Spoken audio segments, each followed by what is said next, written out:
during the time in your career where there wasn't 4 scripts lined up, how did you feed your need to move when you didn't have enough work to do? I think truly, and this is a sort of asinine answer, but it's sort of true, I think it's how I sort of started to do sort of impression things. Like, Oh, really? I was a big viewer of movies and television and theater and music, and it wasn't in some lofty, I want to take in as much art as possible so that I'm as enriched as possible, so when I get a great job, I have all of this stuff inside of me to just let out.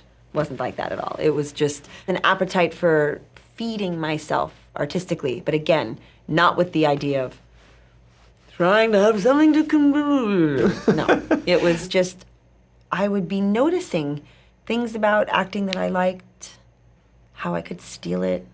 Just kidding. But like a mimic, like yeah, my mimic. You know, that's what I mean. That there, but like early in my career, I think very early in my career, that's what I thought acting was.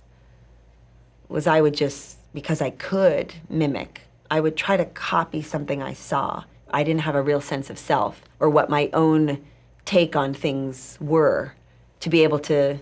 There's a wonderful quote, letter actually, from Martha Graham to Agnes DeMille that's about being an artist. And she basically starts by saying, no artist is pleased. There is no satisfaction whatsoever at any time. There is only a queer, divine dissatisfaction that keeps us marching. And, you know, so, and there's a whole other thing, keep the channel open. If you close it, the world will not have it.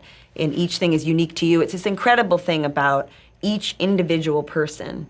There is only one of you on the planet in terms of the way you see something, the way you feel something, the way you experience it.